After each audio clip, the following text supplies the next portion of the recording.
Money FM 89.3. Best of breakfast. The bigger picture, only on Money FM 89.3. Good morning. Welcome to the bigger picture of me, Ryan Huang. And we are unpacking how the latest tariffs will have an impact on the Singapore economy, as well as the odds of a recession. And of course, what investors can do with all that's playing out right now. And helping us out, Vishnu Varathan, Head of Economics and Strategy for Asia at Mizuho Bank. Vishnu, good morning. How are you doing these days? Good morning, Ryan. I'm doing, I'm just struggling with... extra busy, I'm sure. I mean, that applies to all of us, I suppose. Okay, let's talk about what's keeping you extra busy. All the talk about what's going on, tariffs, we've got to try and price that in terms of the impact that we might see. Among the latest comments coming through from Prime Minister Lawrence Wong, saying how these U.S. tariffs will significantly impact Singapore's growth.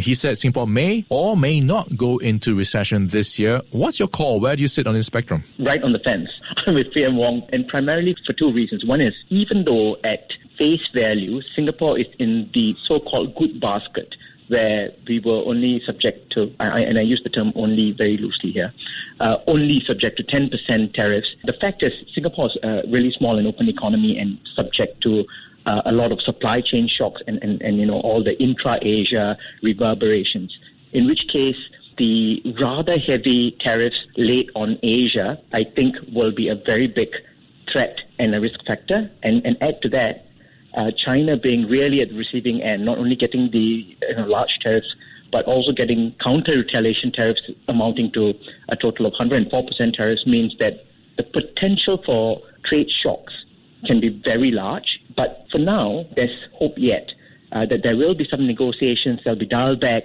And so that's where the uncertainty lies. Whether or not negotiations will be successful and there will be a dial back in tariffs will be key in determining the path of the economy and whether this is just a passing air pocket or a more persistent turbulence. Yeah, do you see any potential benefits, at least short term, because with all the exports that would have gone to the US because of the tariffs, they might be diverted elsewhere, which might mean cheaper goods for other markets, including Singapore? I mean, that's certainly one of the big things that we're seeing, but it does come at a cost. I mean, if we look at it in aggregate, the region needs to export. And so we had some lift.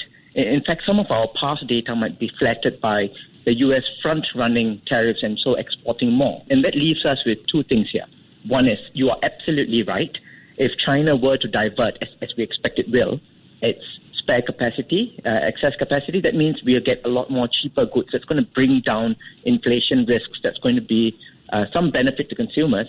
But it's going to be a huge income shock because the lack of export demand, if tariffs stay in place at these prevailing announced rates, the shrinkage in global aggregate demand means a huge income shock. And I'm not so sure that the cost reductions can fully offset that income shock. Okay, and a quick one on your forecast for Singapore's growth. We've got the Ministry of Trade and Industry initially talking about a range of 1 to 3% for this year, and they might revise it downwards. Where are you right now? So initially we were at the upper side of that, so we were in the ballpark of between 2 to 2.5. The earlier assessment saw us pricing in a 0.6 percentage point reduction from the earlier announced tariffs. But now with the additional tariffs on China and the uncertainty around where it's going to go, the 1 to 3% is now no longer functional. And I think the risks still skew to the downside until we see some relief in the negotiations. Yeah, talk about China. What sort of scenarios are you drawing? Are you looking at potential further responses? You've already seen one round. What about non-tariff measures? Some reports have even put it as China looking at ways of curbing imports or even banning the imports of U.S. films. How far do you see this going? Yeah, I mean, that's where my view is quite unfortunate. My starting view is this time around, China's response will be a lot more strident, perhaps even adversarial, because they don't think this is a Trump blip and they don't think it's going away. So that's where, you make an excellent point, which is China's response is not just limited to the import of U.S. goods, which China doesn't do a lot of on a relative basis anyway, but there are huge U.S. services that China can impact U.S. companies operating within China are also subject to some risks. So China's array of response is going to be much wider, but the messaging is clear, which is they're not going to just back down and unlikely to blink fast, that they will have their own pushback, which is what raises the uncertainty and raises the stakes in the near term. Okay, that's a very good question. Who's going to blink first, the U.S. or China? Because you pointed out there's going to be impact on U.S. companies with exposure to China. We've got an earnings season coming up. That's going to mean margin pressure and even odds of a recession going up. JP Morgan's bringing it at 80%. How high is your forecast? It's just a moving target and it's fluid.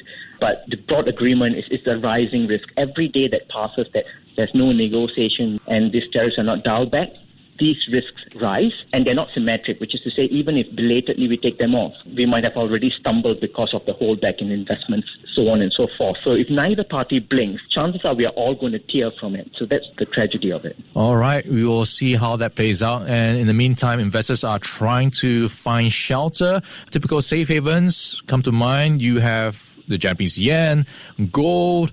But interestingly, the US dollar is not behaving like it has been in terms of the flight to safety. What's going on here with the new dynamics? That's a really good question, and it's a very good point to bring up. I think there are two considerations here. I think the earlier considerations of US tariffs were rather one-sided. So they're taking a look at how trade partners of the US get impacted very adversely.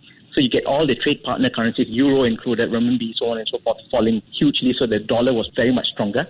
But now two things are being priced in. With retaliatory tariffs, US also gets hurt. The extent of US tariffs also is going to cause self-harm, so that's being priced in. And there's also the Fed's response to that. So in earlier, markets thought the Fed wouldn't cut by very much. But if the US economy starts hurting and starts tipping into a recession, then the Fed will also have to cut a lot more. And that interest rate differential is also being priced into the US dollar, which is why dollar is also weakening and not holding out as a so-called haven. But this is where our warning comes in. Once all of these are priced in, then it levels the playing field a little bit more, and we cannot be so self-assured that the dollar will continue dropping, whereas euro will continue to rise alongside Swiss franc and yen, in particular yen, because the deal that Japan strikes with US will determine whether the yen can hold on to its initial strength from the safe haven reflex, because if the deal is not a good one, yen can also hurt from the trade blowback.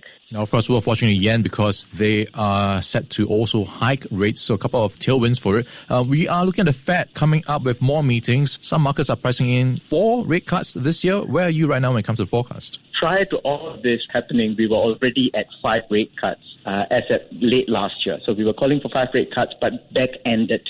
And that was primarily based on a U.S. consumer that's going to slow down a lot more. We are sticking with that 5 for now, not because we don't think the intensity of downside risks has increased, but we also recognize that the dilemma for the Fed between the inflationary shock and a simultaneous economic shock will grow. So their initial response may not be so strong. So as of end of this year, we think 5. But if the tariffs, there's no back down and an off-ramp for this, then 2026 can see a continuation of far more Fed cuts as well. So that's how we are thinking about it. All right, the balancing act gets tougher for the Fed, having to figure out inflation as well as rates low enough to keep the economy going. And we've been in conversation with Vishnu Varathan. He is the head of economics and strategy for Asia at Mizuho Bank. Vishnu, thanks as always for your time and your great insights. My pleasure. Thank you for having me, Ryan. All right, catch up with you again soon. Stay on Money FM 89.3. Before acting on the information on Money FM, please consider if it's suitable for your own investment objectives, financial situation, and risk tolerance. To listen to more great interviews, download our podcasts at audio.sg or download the audio app. That's AWEDIO, audio at the App Store and Google Play.